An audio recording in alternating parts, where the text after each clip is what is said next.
تو میں اس 5:45 تک کے پروگرام کے لیے کوشش کروں گا تھوڑا سمجھ لوں مگر مکمل صاحب کی خدمت کو پیش کروں. شیعت، ٹھیک ہے، میرے جوان سن رہے ہیں، میرے بچے سن رہے ہیں. شیعت پہ میں چاہتا ہوں کہ آپ کے سامنے کچھ دیر تک گفتگو کروں. دیکھیے، اور یہ میں پہلے سے کلیئر کر دوں کہ اگر میں شیعت پہ گفتگو کر رہا ہوں تو میرا مطلب میں اور آپ نہیں. ہم چاہنے والے ہیں، ہم شیعہ نہیں ہیں. میں گفتگو تو شیعت پہ کر رہا ہوں لیکن میری مراد یہ نہیں ہے کہ میں شیعہ ہوں اور آپ شیعہ ہیں. ہم چاہنے والے ہیں. شیعت تو اس بلند عہدے کا نام ہے جس کے سب سے چھوٹے فرد کو خمینی کہا جاتا ہے. پتہ نہیں میرا مجمع کہاں بیٹھا ہے، اگر میرے ساتھ رہیے گا تو آپ سمجھ کے چلے جائیں.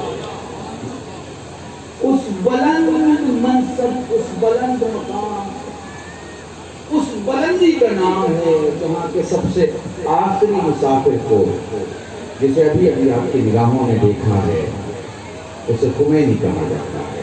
یعنی گنتی وہاں سے شروع ہوتی ہے. سمجھ رہے ہیں آپ؟ اب ہم لوگ کون ہیں؟ ہم لوگ تو بھی چاہنے والے ہیں. اسے آج لیٹسٹ زمانے میں آپ لوگ بولتے ہیں کہ ہم فلانے کے فین ہیں. تو ہم لوگ چاہنے والے ہیں، فین ہیں، اہل بیت کے ماننے والے ہیں. ہم یہ بتانے والے ہیں کہ علی 1000 رکعت نماز پڑھتے تھے، پڑھنے والے نہیں ہیں. 17 اور 51 پڑھ رہے ہیں تو بہت ہے. ٹھیک ہے نا، بات صحیح کہہ رہا ہوں نا؟ انڈرسٹینڈ ہو رہی ہے؟ توفیق عطا ہو جائے، غذا جو کھائی ہے ٹھیک ٹھاک کام کرے، ماں باپ نے جو کھلایا ہے وہ صحیح سے اثر پذیر ہو، تو ایک الگ بات ہے کہ ہم اپنی واجبات بالکل ٹائم سے ادا کریں اور مستحبات بھی پڑھیں اور باقی چیزیں. مگر ذکر ضرور کر سکتے ہیں، اور ذکر ضرور کریں گے کہ علی نے 1000 رکعت نماز پڑھی. مگر جو شیعہ ہوگا تو شیعہ اس منزل پہ ہوگا کہ اس کو جب بھی کوئی دیکھے گا تو عبادت کرتا ہوا دیکھے گا. جملہ سمجھیے گا، جب بھی کوئی دیکھے گا تو عبادت کرتا ہوا دیکھے گا. اس کی زندگی کا کوئی لمحہ، اس کی زندگی کا کوئی لمحہ عبادت سے خالی نہیں ہوگا. اگر وہ خاموش بیٹھا ہے تو بھی عبادت کر رہا ہوگا، اور اگر بول رہا ہے تو بھی عبادت کر رہا ہوگا. مجھے جلال پور گاڑی لائٹ کر رہا ہے، میں یہ گزارش کروں گا کہ بھیا مجھے ہی لینا، پبلک کو مت دینا، کیونکہ حالات مجھے پتہ ہے کیا ہے. اور میں بہرحال آپ سے یہ کہوں گا کہ کسی غلط فہمی نہ کریے گا. پرانی بیماری ہے اور بڑی بھینکر بیماری ہے، بڑی خراب بیماری ہے. اس کی کوئی دوا نہیں ہے، اسپتال میں اس کا کوئی علاج نہیں ہے. ٹھیک ہے، تو احتیاط ضرور کیجیے، چاہے یہاں آئیے یا کہیں دوسری جگہ جائیے، بے پناہ احتیاط کیجیے. اور آپ یاد رکھیے گا کہ وبا کے موقع پر جو گھر میں رہتا ہے وہ بچتا ہے، جو باہر نکلتا ہے پریشان ہوتا ہے. مگر آپ چونکہ مولا حسین کے لیے آئے ہوئے ہیں تو احتیاط سے بیٹھیے، احتیاط سے سنیے، احتیاط سے جائیے، اور کوشش کیجیے کہ دوسری جگہ آپ کا جب نام آئے تو لوگ آپ کو سماج بنانے والا سمجھیں، بانٹنے والا نہ سمجھیں. ٹھیک ہے، اب یہاں سے میں اپنا موضوع شروع کر رہا ہوں بہت جلدی اختصار کے ساتھ. تو یہ ایک عالم اہل سنت ہے، ان کی بات سے اپنی بات شروع کروں گا. مجھے دور دور تک کوئی ہمارے سنی بھائی سن رہے ہیں تو وہ کہتے ہیں بھائی تم کرو تو چاہ رہا ہوں. وہ کہتے ہیں کہ علی کا ذکر دشمن اس لیے نہیں کرتا کہ جلتا ہے، دوست مکمل طور پہ اس لیے نہیں کرتا کہ ڈرتا ہے. سمجھے گا، محسوس کیجیے گا اس بات کو. علی کا ذکر کوئی جلن میں روک لیتا ہے، کوئی ڈر میں. پھر کہتے ہیں کہ مگر کمال کی عظمت خدا نے سورج پلٹانے والے کی عزتوں کو عطا کی ہے کہ زمانے میں چاہنے والوں نے بھی روکا اور دشمنوں نے بھی روکا. ان دونوں کے روکنے کے باوجود بھی علی کے فضائل کا سورج چڑھتا چلا گیا، چڑھتا چلا گیا اور چڑھتا چلا گیا. سمجھتے چلے جائیے یا پھر پوری توجہ. یہ میرے سارے جوان جو انجمن کے ہیں جن کے نام میں نہیں جانتا، ان سب کو حجی سلام، ان سب کو، ان ماؤں کو جنہوں نے انگلیاں پکڑ کے ہمیں مجلس کو بٹھانا اور بیٹھنا سکھایا ہے، ان والدین کو کہ جنہوں نے ہمیں امام بارگاہ کی چوکھٹ پر بیٹھنا سکھایا، ان ہاتھوں کو جنہوں نے یہ پرشیزہ بچھائی ہے، ان پروگرام کے آرگنائزرز کو جنہوں نے اس پروگرام کو آرگنائز کیا، سب کو میرا سلام ہے. عقیدت میں پھر ایک دوسرے سننے عالم کی بات کو نقل کرتا ہوں اور پھر بات کو آگے بڑھاتا ہوں تاکہ آپ کو سمجھ میں آئے.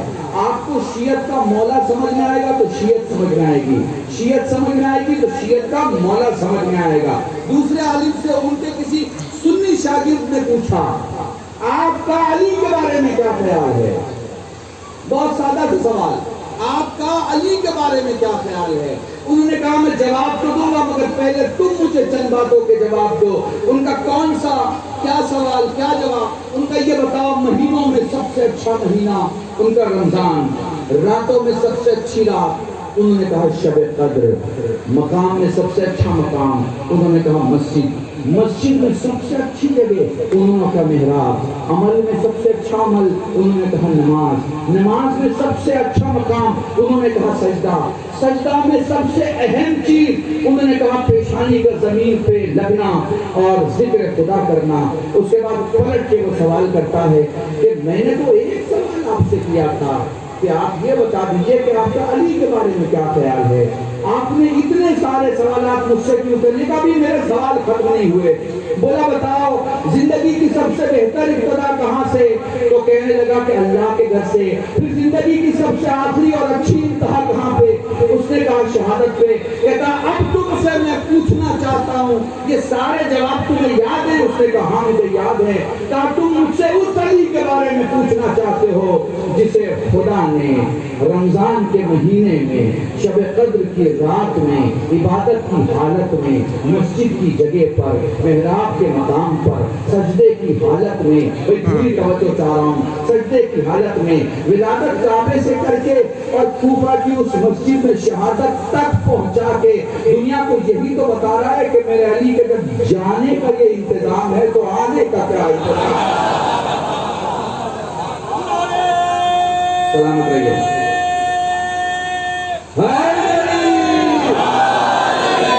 سلامت رہیے. جب نعرہ لگایا کرو نا, یہ نعرہ نا, یہ دیکھو ہر چیز جو ہے وہ ایک 6 گھنٹہ 12 گھنٹہ 16 گھنٹہ 20 گھنٹہ 1 مہینے کی آپ کی انرجی کا پتہ دیتی ہے. سمجھ گئے نا؟ ہر چیز آپ کے 1 مہینہ میکسیمم 1 مہینے کی انرجی کا پتہ دیتی ہے. یہ نعرہ نسلوں کی انرجی کا پتہ دیتی ہے. نسل میں کوئی بیمار ہوگا نا تو گلے سے آواز باہر نہیں آئے گی. سمجھ لو ایک جملہ کہنے جا رہا ہوں جو میں نے پچھلی تقریروں میں کہا ہے, جہاں جہاں مجھے سن رہے ہو مجھے تمہارا ہاتھ اٹھتا ہوا دکھنا چاہیے. یاد رکھنا, یاد رکھنا, جب یہ نعرہ لگا کرے نا تو گلے سے نہیں کلیجے سے لگایا کرو. کیوں جملہ دینے جا رہا ہوں؟ دیکھو جو بچہ ہوتا ہے نا, جو بچہ وہ تکلیف میں کس کو پکارتا ہے؟ ماں کو پکارتا ہے. میری مائیں بہنیں بیٹھی ماں کو پکارتا ہے. عجیب عرفان ماں کے پاس ہے. دیکھیے بچے کے پاس صرف ایک زبان ہے, وہ رونا جانتا ہے. پیٹ دکھے تب روتا ہے, سر دکھے تو تب روتا ہے, جسم دکھے تب روتا ہے, بھوک لگے تب روتا ہے, پیاس لگے تب روتا ہے. یہ ماں ہوتی ہے جو سمجھ جاتی ہے کہ یہ درد کی وجہ سے رو رہا ہے, پریشانی کی وجہ سے رو رہا ہے, یا یہ بھوک کی وجہ سے رو رہا ہے, یا یہ پیاس کی وجہ سے رو رہا ہے. بچہ روتا ہے, ماں کام میں ہے, بچہ روتا ہے, ماں کام نہیں چھوڑتی. بچہ روتا ہے, ماں کام نہیں چھوڑتی, مگر بچہ رونے کو ضد بنا دیتا ہے. گھر کی بوڑھی عورت اپنے بہو سے کہتی ہے اس سے پہلے کہ یہ ضد پہ اڑ جائے اسے گود میں لے لے. بچے کی ماں کام چھوڑ دیتی ہے اور پھر بچے کو سینے سے لگاتی ہے. بچہ ضد چھوڑ دیتا ہے. جب نعرے لگایا کرو تو صرف محبت میں نہ لگایا کرو, ضد کی انتہا میں لگایا کرو تاکہ کربلا سے حسین دیکھے, نجف سے علی دیکھے.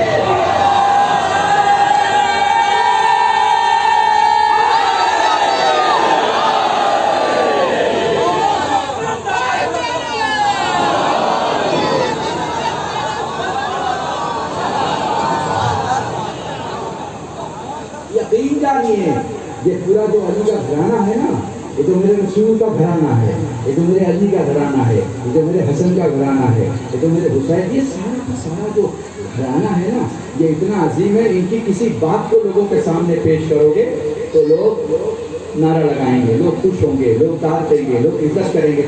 ہم نے ایسے رہبر کو رہبر مانا ہی نہیں جس کا نام لیتے ہماری زبان لڑکھڑائے. نہیں, آپ نے غور نہیں کیا, آپ نے غور نہیں کیا. میں نے بہت بڑا جملہ کہا, ہم نے ایسے رہبر کا رہبر بنایا ہی نہیں جس کا نام لے کے زبان لڑکھڑائے. ہم نے ایسے کو بنایا جس کا نام لے کر ٹھوکر لگ جائے تو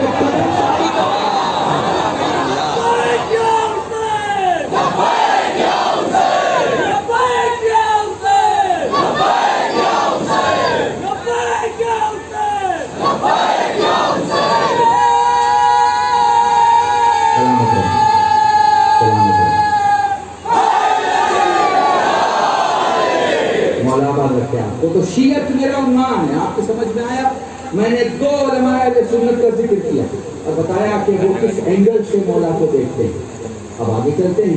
بھائی علی کو دیکھنا ہے نا, تو علی کو دیکھنے کے لیے آپ کے پاس کم سے کم شیعہ کی آنکھیں ہونی چاہیے. ٹھیک ہے, اگر شیعت کی آنکھیں نہیں ہیں تو علی دکھائی نہیں دیتا. اب شیعت کی آنکھوں کو دیکھنا ہے تو میں تمہیں لے کے چلتا ہوں جناب ابوذر کے پاس. ٹھیک ہے, اب جناب ابوذر, اب یہ مجھے چاہیے جو میرے جوان ہیں نا, جو زندگی جینے کے لیے ابھی کوشش کر رہے ہیں, جو اسٹیبلش ہونے کے لیے کوشش کر رہے ہیں, جو جاب کے لیے کوشش کر رہے ہیں, ٹھیک ہے, میں ان کے لیے کہہ رہا ہوں جناب ابوذر کی زندگی کو چلتے ہیں. میری تقریر کا خلاصہ ہے یہ واقعہ, اگر سمجھ پاؤ تو سمجھ لینا اور امانت کے طور پر اسے محفوظ رکھنا اور اپنے بچوں تک ضرور پہنچانا. ابوذر کے لیے علی رو رہے ہیں, کہتے ہیں کہ میرے ابوذر کے بچے 3 دن کے بھوکے ہیں. میرے ابوذر کے بچے 3 دن کے بھوکے ہیں. حکومت جوانوں تمہارے لیے سب, حکومت اشرفی کی تھیلی ابوذر کے گھر بھجواتی ہے. اشرفی کی تھیلی ابوذر کے گھر بھجواتی. واقعہ کون بتا رہا ہے؟ علی بتا رہے ہیں. کس کو بتا رہے ہیں؟ اپنے چاہنے والوں کو بتا رہے ہیں. کس سندرب میں بتا رہے ہیں کہ ان کا شیعہ کیسا ہونا چاہیے. پوری توجہ, ٹھیک ہے. سپاہی گھر کے دروازے پر دستباب ہوا, دروازہ کھلا. ابوذر نے کہا کون کا فلاں, کہاں سے ہے؟ فلاں جگہ سے. کس لیے آؤ؟ اس کام کے لیے آئے. بات ہو گئی. ابوذر نے جملہ کہا, تم غلط جگہ آ گئے ہو, تم غلط جگہ آ گئے ہو اور تم نے 2 غلط فیصلے ایک ساتھ کر دیے. اللہ کی قسم میری پوری زندگی کی خطابت ایک طرف ہے اور علی کا یہ جملہ ایک طرف جو جناب ابوذر کے لیے کہہ رہے ہیں. ابوذر سپاہیوں سے کہتے ہیں تم غلط جگہ آ گئے ہو. دوسرے, تم نے 2 غلط فیصلے ایک ساتھ لے لیے. سپاہی کہتے ہیں کہ اس میں فیصلہ لینے کا کیا ہے, بادشاہ نے پیسہ بھیجا ہے, میں پیسہ دینے آیا ہوں. کون ہے جو پیسہ لینے سے انکار کرتا ہے؟ آپ نے فرمایا پہلا فیصلہ تو تم نے یہ غلط کر لیا کہ تم مجھے خرید لو گے. پہلا فیصلہ, بڑے آرام سے کہوں گا, تحفہ دے کے جا رہا ہوں, تو پہلا فیصلہ تو تم نے یہ غلط کر لیا کہ تم مجھے خرید لو گے. دوسرا فیصلہ تم نے یہ غلط کر لیا کہ میں اپنا علی بیچ دوں گا. اور اللہ کی قسم اگر صبح تک مجھے ڈانٹ دو گے نا تو اس جملے کا بدلہ نہیں دے سکتے. پہلا فیصلہ تم نے یہ غلط کر لیا کہ تم مجھے خرید لو گے. دوسرا فیصلہ تم نے یہ غلط کر لیا کہ میں اپنا علی بیچ دوں گا. درہم و دینار کے بدلے علی کا چاہنے والا کبھی علی کو نہیں بیچتا. دنیا کی بازار میں, زندگی کی دوڑ میں جاب کرتے ہوئے, سروس کرتے ہوئے, اسٹیبلشمنٹ کے لیے, نام کے لیے, فیم کے لیے جب آگے بڑھو تو ہر لقمہ جب کھانے جاؤ تو کھانے کے پہلے ضرور سوچو کہیں ایسا تو نہیں کہ تمہیں خریدا جا رہا ہو, کیونکہ جس دن تمہیں خریدا جائے گا تمہاری کوئی ویلیو نہیں ہے. تمہیں خریدا ہی اس لیے جاتا ہے تاکہ تم علی بیچ دو. زندگی کے ہر دوڑ میں دوڑنے کے پہلے اس بات کا خیال رکھنا کہ دوڑ چھوٹ جائے مگر علی نہ چھوٹے, نام چھوٹ جائے مگر علی نہ چھوٹے, فیم چھوٹ جائے مگر علی نہ چھوٹے, چانسز چلے جائیں مگر علی نہ چھوٹے. کیونکہ ساری دنیا تمہارے پاس ہے اور علی نہیں تو کچھ بھی نہیں ہے, اور علی تمہارے پاس ہے, دنیا نہیں تو ساری دنیا تمہارے پاس ہے. درود پڑھیں محمد وال. ٹھیک ہے, اب تھوڑا ویاخیا کر دوں شیعت کے لیے. میں نے نارمل جملہ آپ کو ایک واقعے کے حوالے سے بتا دیا کہ شیعہ کا بیسک فلسفہ کیا ہوتا ہے. وہ خود بکتا نہیں ہے اور علی کو بیچتا نہیں ہے. یہ 2 چیزیں شیعت کی خاص پہچان ہے. اب اس کے آگے میں آپ کو بتاتا ہوں کہ شیعت کہتے کسے, کس کو شیعت کہتے ہیں. تو دیکھیے شیعت کی 4 بڑی پہچان ہے. میں نے اس محرم کی عشرے میں یہ جملہ کہا ہے. شیعت کی 4 بڑی پہچان ہے. پہلی پہچان کیا ہے کہ وہ بعثت کو مانتا ہے, یعنی رسول کی رسالت کو مانتا ہے. پہلی پہچان وہ رسول کی رسالت سے ہی شروع ہوتا ہے. ٹھیک ہے. دوسری پہچان وہ غدیر کو مانتا ہے. تیسری پہچان وہ عاشورہ کو مانتا ہے. اور چوتھی پہچان وہ مہدویت کو مانتا ہے. ٹھیک ہے. مجھے لگتا ہے یہ چاروں جملے کی ویاخیا میں ختم کروں گا تو رب کے مسائل کا وقت ہو جائے گا. پہلی پہچان کہ وہ بعثت کو مانتا ہے. وہ یہ نہیں مانتا کہ نبی کب نبی ہوئے, جب نبی ہوئے تب نبی ہوئے. وہ کہتا ہے وقت خدا کا گھڑی اس کی بنانے والا وہ. تم کون ہوتے ہو جاننے والے کہ محمد رسول کب بنانے گئے؟ میں نے بہت اہم جملہ زمانہ آپ کی خدمت میں کہا. اس کا وقت، اس کا آسمان، اس کا ملکوت، اس کی دنیا، اس کے رسول، اس نے کب بنایا، کیا بنایا، کیسے بنایا، یا تو محمود جان رہا تھا اور یا محمد جان رہے تھے. آج کے جمعہ 8 دن کا مسلمان جانے آج کی ڈیٹ میں 2020 میں کہ رسول 40 سال میں رسول ہوئے کہ 30 سال میں، اسے اپنا تو پتا نہیں کہ وہ آخر کب بنا بھی کہ نہیں بنا. اچھے خاصے آخری لوگ ہوتے ہیں، گھر کے باہر نکلتے ہیں، بیٹا کہتا ہے کہ آپ کی عقل ٹھیک ہوتی تو میں یہی کہتا. درود پڑھے محمد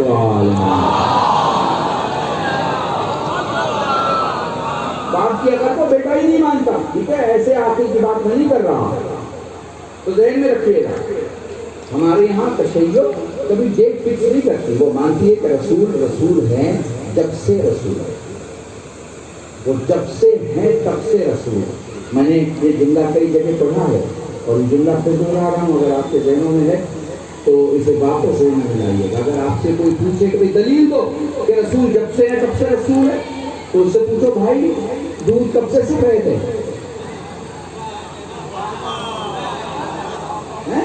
دودھ کب سے سفید ہے؟ تو یہی کہے گا کہ جب سے دودھ ہے تب سے سفید ہے. کیوں؟ اس لیے کہ سفیدی اس کی ذات کا حصہ ہے. تو پلٹ کے کہنا رسالت محمد کی ذات کا حصہ ہے.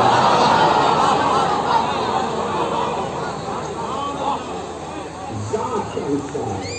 اس کے بعد ہم آتے ہیں غدیر پہ. تو اب اگر کوئی بیست مانتا ہے اور غدیر نہیں مانتا تو بھی شیعہ نہیں ہے. اب آتے ہیں غدیر پہ. اگر کوئی بیست کو مانتا ہے اور غدیر کو مانتا ہے اور عاشورے کو نہیں مانتا تو بھی شیعہ نہیں ہے. اب جو غدیر کو مانتا ہے، میں نے جملہ کہا ابھی پچھلی مجلس میں کہ جب کوئی بہت بڑا پروجیکٹ ہوتا ہے تو لوگ چاہتے ہیں کہ وہ پروجیکٹ اوپن لوگوں کے سامنے ہو، چھپ کے نہ ہو. اسلام میں یہی تو پرابلم ہے. رسول نے سب کچھ اوپن حالت میں کیا، مسلمانوں نے سب کچھ چھپ کے کیا. انہوں نے تو پوری تاریخ میں تو یہی تو وڈمبنا ہے کہ رسول نے اپنے نیابت کے مسئلے کو کھلے میدان میں حل کروایا. کھلے میدان میں، اوپن جگہ پر، کوئی شامیانہ نہیں تھا. 1.25 لاکھ کا، اس زمانے میں 1.25 لاکھ کا مجمع تھا. اور کمال کی بات ہے، اور غور کیجیے گا، 1.25 لاکھ کا مجمع ایک دن نہیں 3 دن رکا. ویسے ایک بات تو ہے، غدیر پہ آنا تو سب کو پڑتا ہے. آگے نکل گیا اس کو بھی آنا پڑتا ہے، اور پیچھے رہ گیا اس کو بھی آنا پڑتا ہے. اور چلتی کسی کی نہیں ہے، ماننا سب کو پڑتا ہے. میں نے بہت بڑا جملہ آپ کے سامنے کہا، بھائی چلتی کسی کی نہیں ہے، ماننا سب کو پڑتا ہے. تو فرق اتنا ہے کہ کچھ لوگ مسکرا کے مانتے ہیں اور کچھ لوگ مسکراتے تو ہیں مگر مانتے نہیں ہیں. درود پڑھے محمد وال.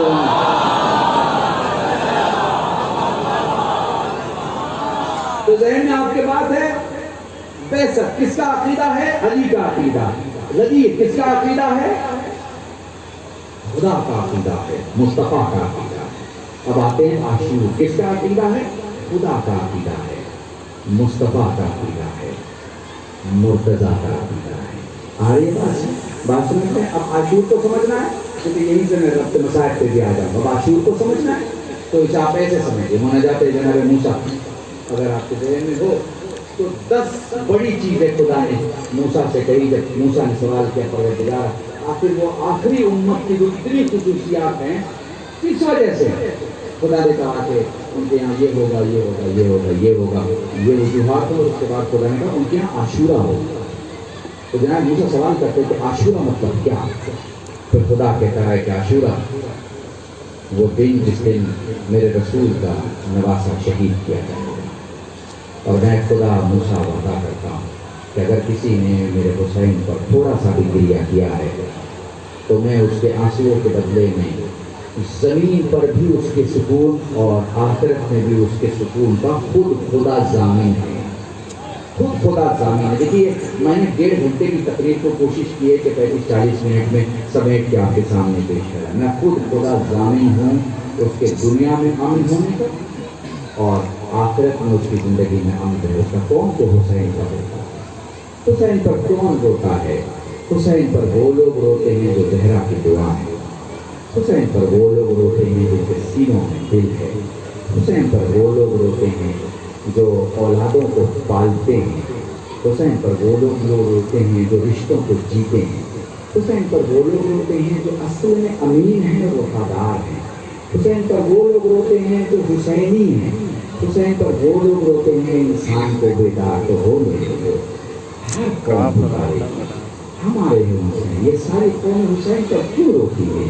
اس لیے کہ ساری دنیا میں چلے جاؤ تو تمہیں ایک چیز دکھائی دے گی. ہر سال ایک غم جو منایا جاتا ہے وہ دوسرے سال پھٹ جاتا ہے.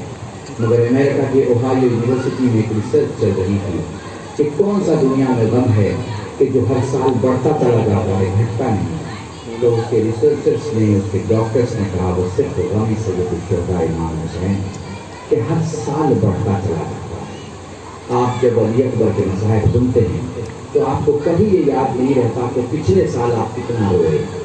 آپ کو یہی یاد رہتا ہے کہ اس سال یا آپ کم روئے یا آپ کو اور زیادہ رونا تھا. ٹھیک ہے نا. اور کمال کی بات یہ ہے لوگ رونے سے بچتے ہیں اور شیعہ رونے کے لیے بے چین ہوتا ہے. چاہنے والا رونے کے لیے پریشان ہوتا ہے.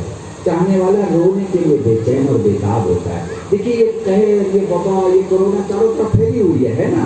لیکن آپ ہماری ماں بہنوں کو دیکھ لیں, آپ ہمارے ان جوانوں کو دیکھ لیں, آپ ہماری انجمن کے نوجوانوں کو دیکھ لیں, یہ کتنی بے چین ہے. انہوں نے کیا اپنی انجمن کا نعرہ لگانے کے لیے آپ کو بلایا؟ نہیں. اپنی فضیلت سنانے کے لیے نہیں. انہوں نے زہرا کے لال کا ماتم منانے کے لیے انہوں نے جمع کیا تاکہ آپ اس 4 سال کی سکینہ کو فرصہ دے سکے. آپ رو رہے ہیں, رو کے گھر چلے جائیں گے, مگر جب وہ روتی تھی تو تماچے مارے. آپ کو اس لیے جمع کیا گیا ہے تاکہ آپ اس سکینہ کو سلام کر سکیں جو اپنے بھائی سید سجاد کے پاس آ کے کہتی تھی بھیا میں تجھ سے یہ نہیں کہتی کہ ان سے یہ کہہ دے کہ یہ مجھے تماچے نہ مارے, ان سے بس یہ کہہ دے کہ یہ میرے چہرے پہ تازیاں نہ مارے. جزاکم اللہ. خدا تمہیں کوئی غم نہ دے سوائے تمہیں سید الشہداء کے. چلو سلام کرتے ہیں بیت کے دروازے پر, چلو سلام کرتے ہیں حسین کو, چلو سلام کرتے ہیں اپنے مظلوم امام کو. ارے جسے کربلا میں سب سے زیادہ پیاس لگتی تھی اس نے کسی سے نہیں کہا کہ مجھے پیاس لگی ہے. وہ 18 برس کا بیٹا حسین تھا جس نے ایک بار حسین سے کہا بابا پیاس مارے ڈالتی ہے. حسین نے کہا میرے لال میرے دہن میں اپنی زبان ڈال دے میرے لال. اور کیفیت کیا ہے حسین کی پیاس کو کوئی نہیں سمجھ سکا مگر صرف علی اکبر سمجھے. اپنی زبان کھینچ کے فرماتے بابا تیرا دہن تو مجھ سے زیادہ سوکھا ہے, تیری زبان تو مجھ سے زیادہ خشک ہے.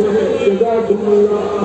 خدا تمہیں کوئی غم نہ دے سوائے غم سید الشہداء کے. جب تمہاری رونے کی آواز بلند ہو جاتی ہے, تمہارا امام چہارم اپنی کوہنیوں کے بل جھک کے تمہارا چہرہ دیکھ کے کہتا چاہنے والے تو رو رہا ہے سجاد کو سکون مل رہا ہے. چاہنے والے تو نے خطیب سے روایت سنی میرے اکبر کو گھوڑے سے گرتے نہیں دیکھا. جزاکم اللہ. خدا تمہیں کوئی غم نہ دے سوائے غم سید الشہداء کے. میں تمہیں کیسے بیان کروں, کربلا کی 2 بہنوں کا تذکرہ کرنا چاہتا ہوں. ایک کا نام زینب ہے, دوسرے کا نام سکینہ ہے. شب عاشور زینب نے اس خیمے کا معائنہ کیا کہ جہاں مشکیزیں رکھے ہوئے تھے. دیکھا تو چھوٹی سی بچی اندھیرے میں داہنے سے بائیں جا رہی ہے, بائیں سے داہنے جا رہی ہے. نزدیک کہیں دیکھا سکینہ ہے, سینے سے لگایا لاڈلی تو اس خیمے میں کیا کر رہی ہے. پوچھے ہوا یہاں آگے سے پہلے اس حجرے میں گئی تھی, اس خیمے میں گئی تھی جہاں میرا ننھا اصغر سویا ہے. مجھ سے اس کی حالت دیکھی نہیں گئی, یہاں آئی ہے دیکھنے کے لیے کہ شاید کسی